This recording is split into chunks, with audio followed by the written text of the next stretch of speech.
High Evo, 6k tokens, meet the Agents of S.H.I.E.L.D. Ant boot.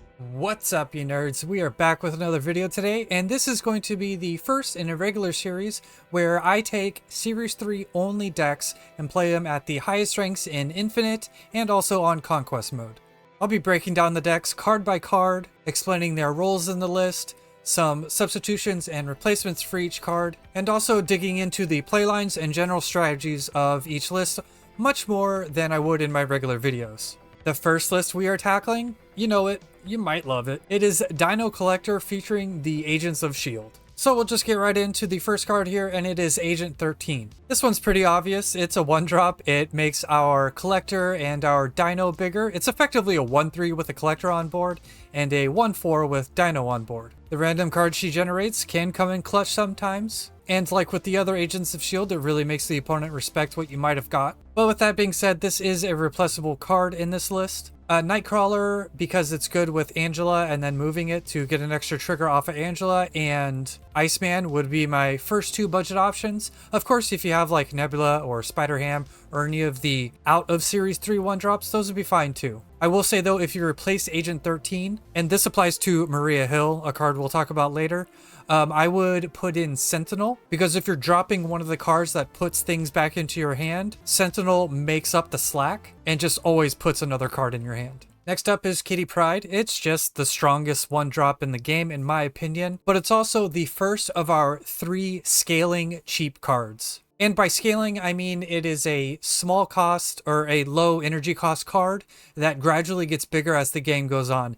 Kitty Pryde, Angela, Collector, Bishop, those sorts of cards. Kitty is super good in this list because it triggers Angela every single turn, making Angela really big. It triggers Collector every turn, and it's an excellent turn 6 play with Devil Dino. Playing a Dino out and then Kitty Pryde is usually 20 plus power on the last turn of the game. Most players should have this card considering it was free for everyone, so do not replace this if you do have it. If you don't have it, then some of the cards I was talking about earlier, like Nightcrawler, Nebula if you have it, would all be totally fine here. Quinjet is next up, and it is also a core piece to the deck and should not be replaced whatsoever. Quinjet is effectively ramp in this list with all the random cards we're generating, and when you get it down on the first 2 or 3 turns of the game, it lets you play out your Coulson or your Nick Fury cards 1 turn ahead of time, which is really impactful with Nick Fury on turn 4.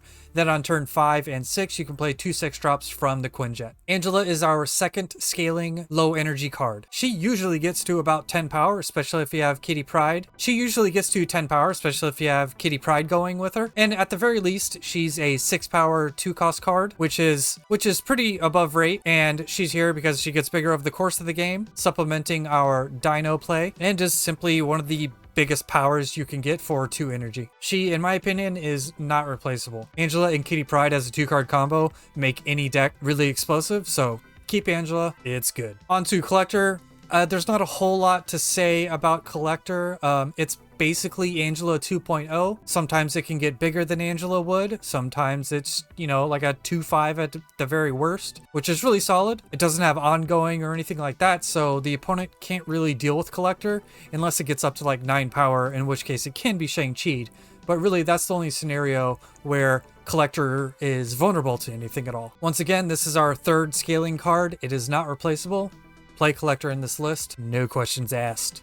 Next up is Maria Hill, and you might be wondering why not Sentinel? Well, the answer is if you're playing Maria Hill with all the other Agents of S.H.I.E.L.D. cards, then Sentinel is sort of overkill when it comes to filling up your hand, as it might actually clog your hand, because we want to get full value out of our Coulson and Nick Fury plays. That would make Collector larger in the long run. And sometimes if you fill your hand too much with Sentinel, like a lot of times when you play Sentinel with Moon Girl, you won't be able to copy the cards you really like. And that sort of applies here because of Kitty Pryde. We don't want to fill our hand up all the way and then like strand Kitty Pryde on the board without growing her anymore. So if you do want to replace Maria Hill, replace it with Sentinel, but that would also mean you should cut Agent 13 because then you have too much hand filling stuff and it might cause some awkwardness.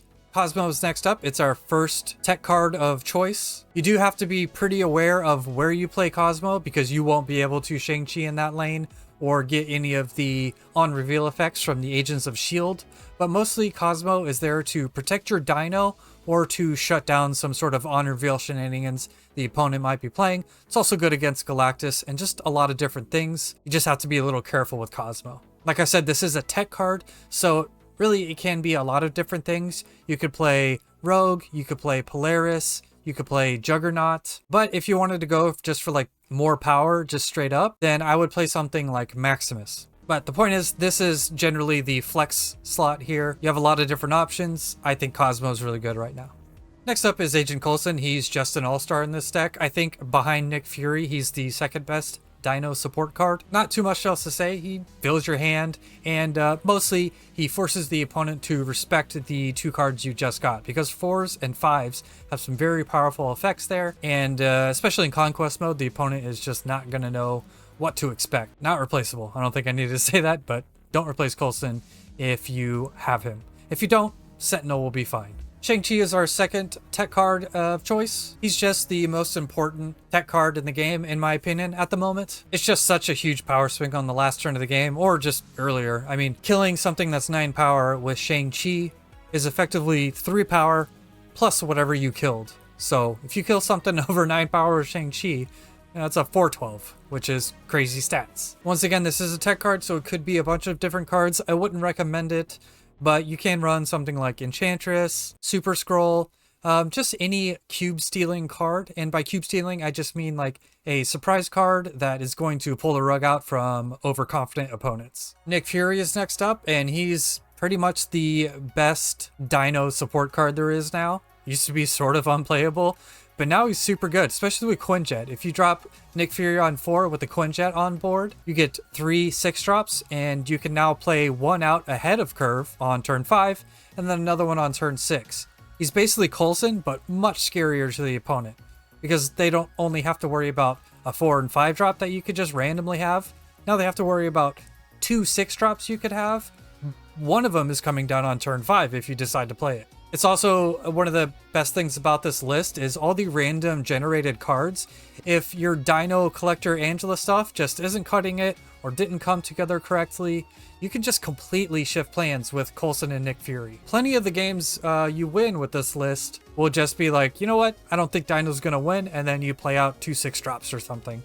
Once again, don't think I need to say this, but he's not replaceable. Keep him in your deck. Next up is Devil Dino. If I have to explain this to you, I don't know what's the matter with you.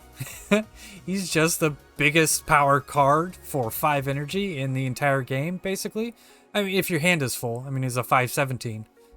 Not much drawback. It can get Enchantress, but that's what we have Cosmo for. It's the namesake of the deck. If a deck is called something like Dino, then keep the Dino in the deck. Finally, we got America Chavez. I've said this before in my other videos, but if you're running some sort of deck that relies on a couple of specific cards for your power spike or for your combo or whatever, then Chavez is definitely a bonus. It increases your odds of drawing your key cards before turn 6. Namely, for our deck, that means Kitty Pryde is played early more frequently. We get Quinjet down more consistently to make all of our random generated cards cheaper. Collector and Angela are much better the earlier they're played, so it helps with that. And it's a borderline guarantee that you're going to draw your Dino most of your games. And if all else fails, you got a 9 power on turn 6. Not too bad.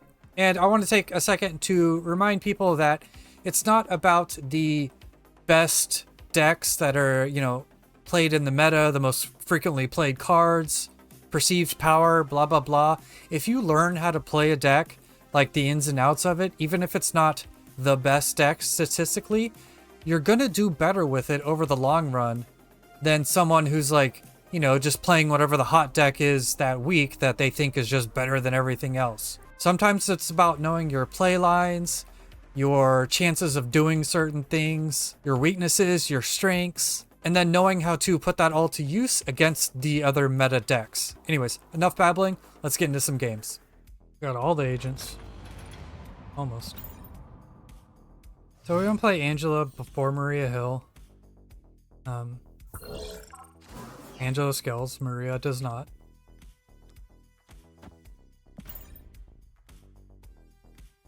Iron Lad's pretty interesting.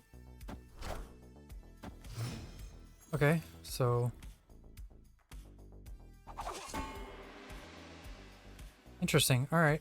So actually what we're going to do is just play Collector on the Angela lane, which lets us not invest too much there, but still get some pretty big power.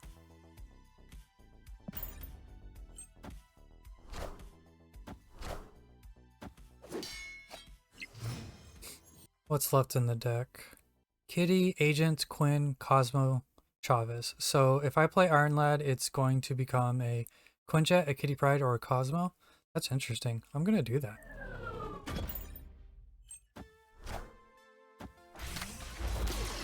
Alright, Cosmo, cool.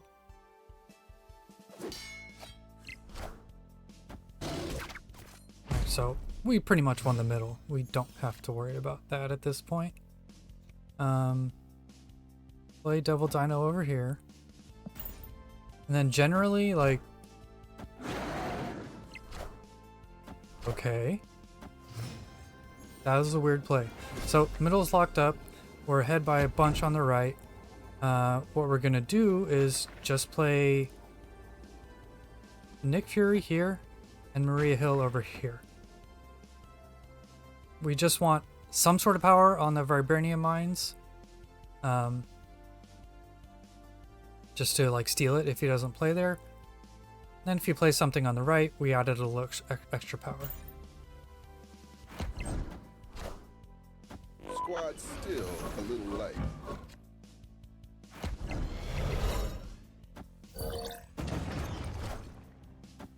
Perfect.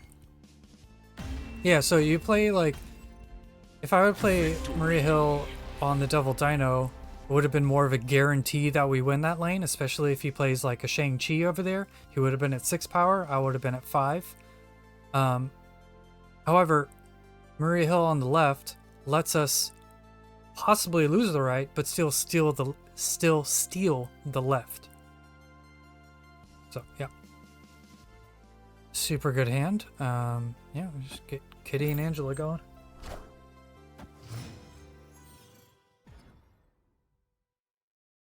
Okay. It's a little awkward. Sort of means like we don't want to generate cards into our hand to give the opponent.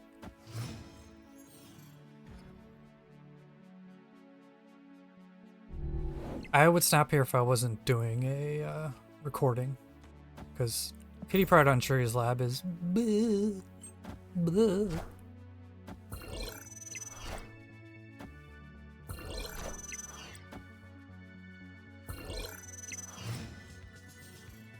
Okay, what we can do is, let's not Cosmo over there, let's Cosmo in the oh, actually, I don't think I want a Cosmo. Let's just... We're gonna play Coulson over here. Seems silly, but I don't want to generate the extra cards for him to take. I'll play Kitty there.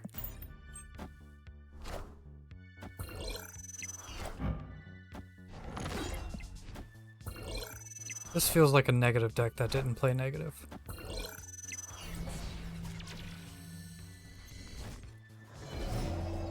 Okay, we're going to play as if he's not going to change Mindscape, because it'd be real bad not to. So we're just going to Shang-Chi to not give him the chance to Shang-Chi our thing, and then play Kitty Pryde there.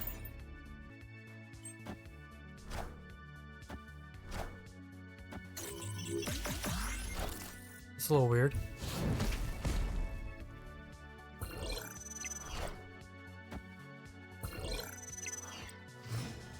Okay, so just playing Kitty on the left just outright wins it.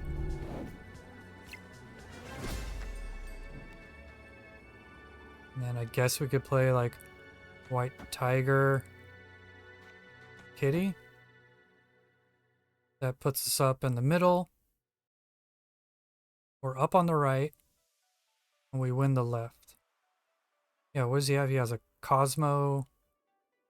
Ooh, I guess he has a Cosmo, and like 2 of the agents. So let's do that and this, because that would that would beat a Cosmo in the middle. I still believe in heroes. Cool. I am Iron Man. Yeah, so I did that because 4 power would beat a Cosmo, which I thought he was going to play. Which is why I didn't play White Tiger. And then we're already up on the right, so we can ignore it. If we invest anything over there and he goes for left and middle, we lose. Super good hand. Especially if Maria gives us a 2-drop. Cool. Quinjet into... We're going to play Collector on... It's Destroyer Galactus. We're going to play... Collector somewhere else now. Alright, we're playing Collector on the right. Because if this is Galactus, we want to put as much power into the lanes where he could potentially Galactus. Which is only on the right now, so...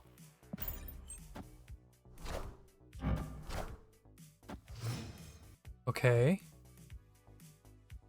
We can just do this here.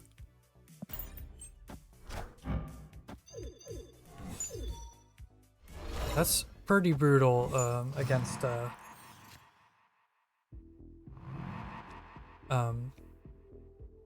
Destroy decks. Double Cosmo here, that's fine.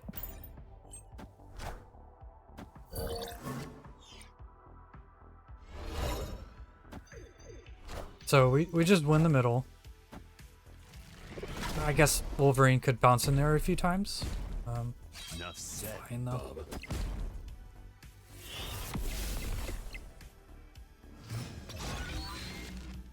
We should just do this.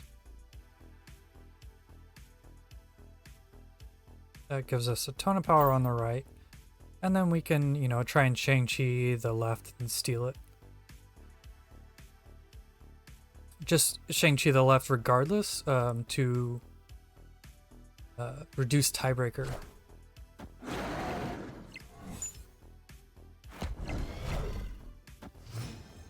Okay, so here comes a Destroyer.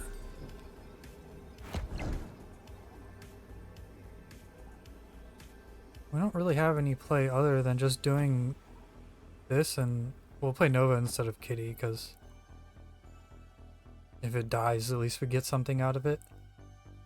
But let's just kill his Venom for tiebreaker's sake. We can't do anything else.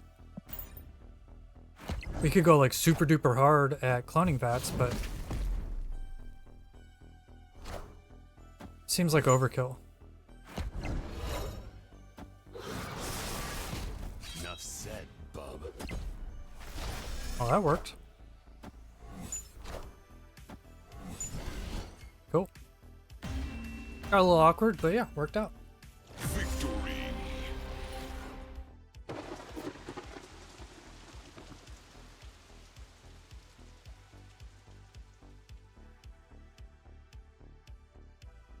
Okay, yeah, that's a good hand. With the raft specifically, that sucks. But with the raft, a lot of people go a little too hard in it. So if you can fill up the location while still being able to move something, or fill up the location with something that can get bigger as the game progresses, it's way better than just filling it up and then getting that 6-drop. You generally don't want to do that. Yes, it could win you the game sometimes, but also you can lose the game by going way too hard on the raft.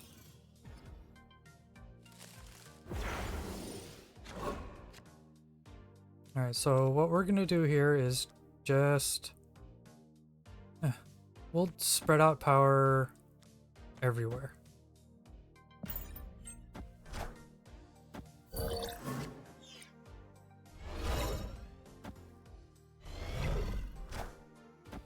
Okay. Time's up. So I'm going to do this to give us a chance at winning the right, or tying at the very least. And then we'll just play Kitty just to play Kitty. Just in case he changes TVA.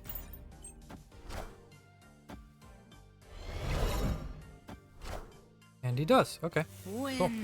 aid my hand.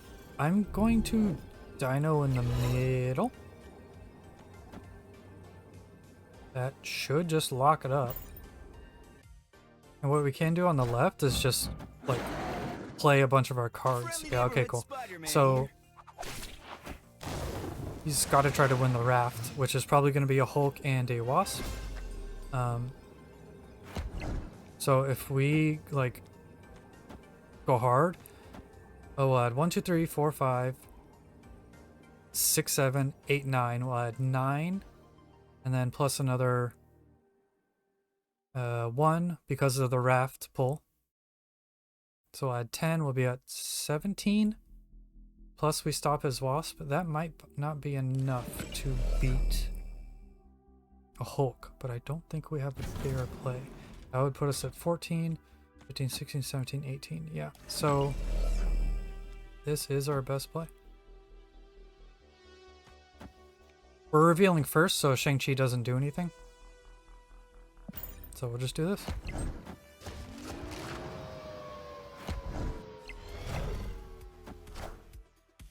It's gonna stop the Wasp. I just can't remember if Hulk is big enough to beat us here. Yep, it is. Okay. Oh, there's a loss. We'd have just had, you know, something a little bit better generated off the Coulson. It would have been pretty easy, or not easy, but straightforward win. But there's a loss, so on to the next game. Yep, it was a good hand. We got our tech, we got a scaling card, and we got a card generator, so yeah.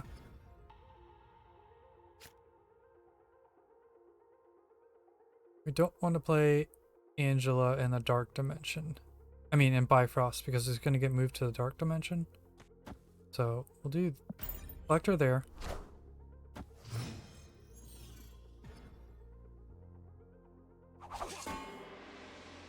And I'm okay with playing Angela and Kitty Pryde here.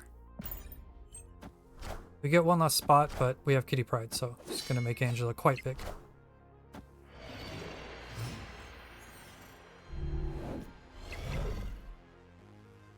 Okay.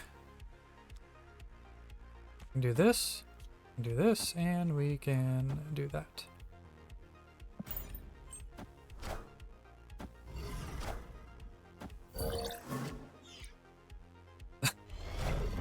He is an agent of S.H.I.E.L.D., isn't he? Or at least in the MCU. We got Thor and Cyclops, alright.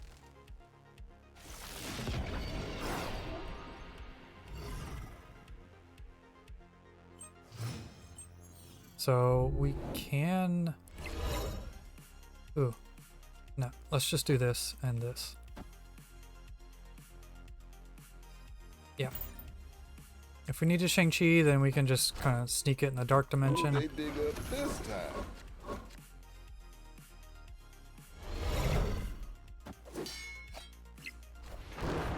Okay, so yeah. Shang-Chi will win the Dark Dimension. However, if we just do this and this, that pulls his Cyclops and his Thor over there. I think this wins. I'm gonna go for this. Shang-Chi's a guarantee, but then what is our follow-up? A Hawkeye and a Kitty Pryde? That's not gonna win the right. And he could easily take the left. So we're gonna do this and pull his power to the left.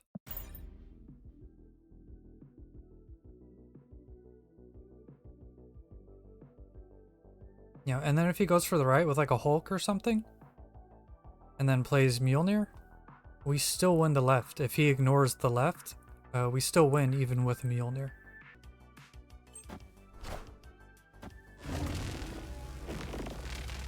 Okay.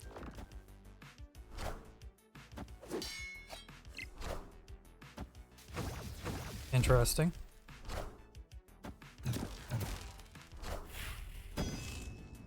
Mjolnir, to me. Yep. Nice. That's a perfect example of why Nick Fury is really good now. We won solely because of the Magneto. I don't think our other plays would have won that game.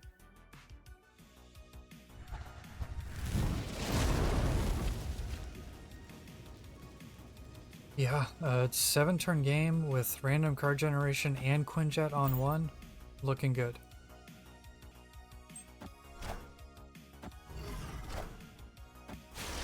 Okay, got a Thanos enjoyer. I really like Thanos, so didn't mean to say that in a rude fashion. Let's try to stack up Gamma Lab, hopefully, and then play Cosmo on top of it. If we don't get the...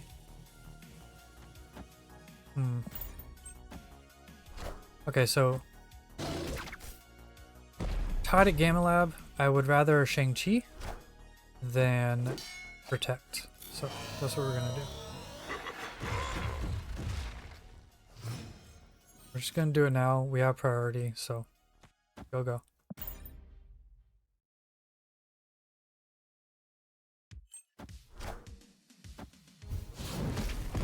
Let me guess you have one too. Yep, okay. This whole game is in a complete waste of time. Yeah, we can just play Dino on the right because we can't play Kitty there or any of our smaller cards. Or Agent. So let's just play Dino over there.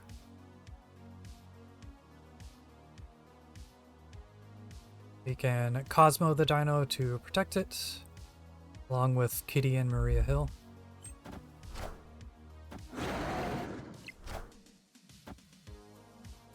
Alright. Kind of counting on that one. Dave, why is he waving?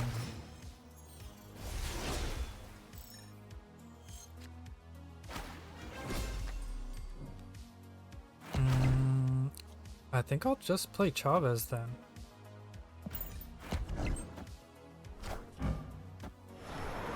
Okay.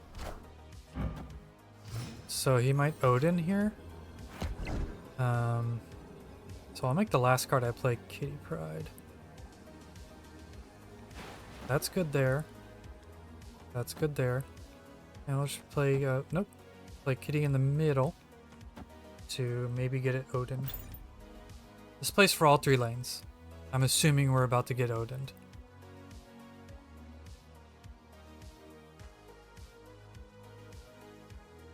And if he doesn't Odin and just plays out a bunch of cards, Namor can still hold down the left.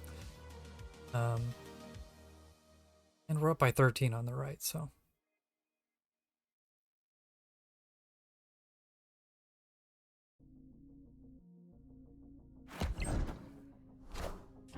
There's the Odin. Cool.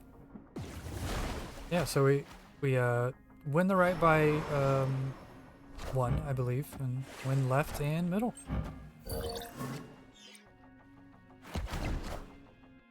Nice. Yeah, sometimes it's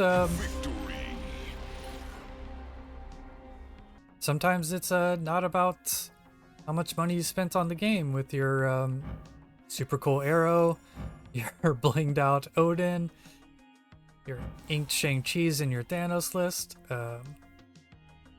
Sometimes you just gotta know how to play what you have in your hand. Oh.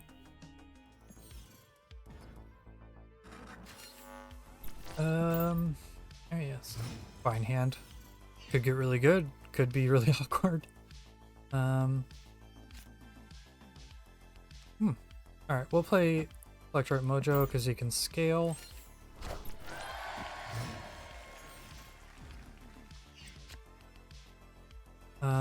We are going to do Quinn and Maria. I'd rather get Quinjet down. Just to make all of our agent plays better. That happened.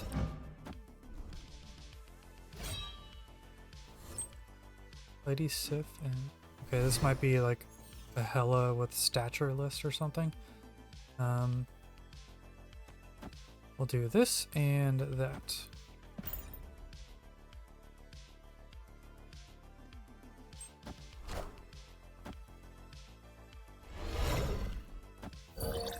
Cool.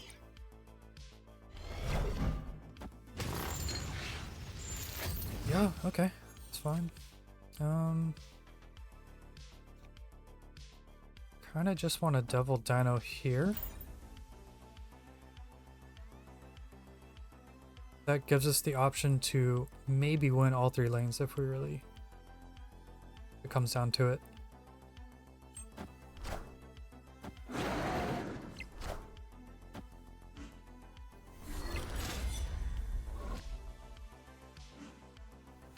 No!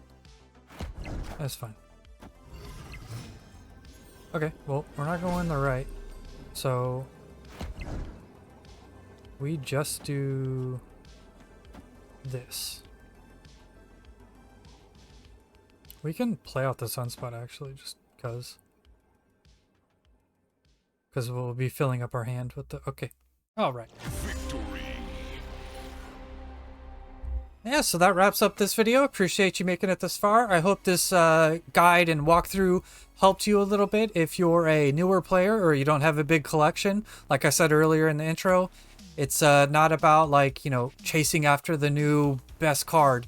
It's about being good at what you're comfortable with. If you have any ideas for, like, what Series 3 only lists I could be trying, feel free to leave them in the comments section below.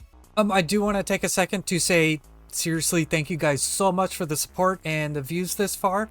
The channel has really been growing at way faster rate than I expected, and it's just really awesome. We are now partnered with YouTube, or I'm an official partner, or whatever you want to say. So I've unlocked memberships on my YouTube page. It's $1.99. There's a bunch of perks. You can check them out there.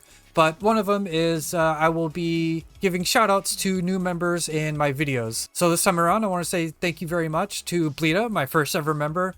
What's up, Bleeda? Thank you so much. And Aaron and Miss Jean also. We've got cool custom loyalty badges, some custom emojis, all Han Solo related. They're pretty funny, at least I think they are. And members will get all sorts of things like shout outs. Once we have more members, if you want to, your name and profile pic or avatar will be featured in the video descriptions. All sorts of cool stuff. I tried to pack as much as I could into the membership perks, because to be totally transparent, YouTube takes 30% of the membership revenue. And so I placed it at $1.99 to make it affordable for everyone, but also at least I get like $1. But yeah, thank you so much again. Check that out on my YouTube page. That's it for this video though. Thank you guys so much. Like I said, any ideas or suggestions, leave them in the comments section. See y'all later. Bye.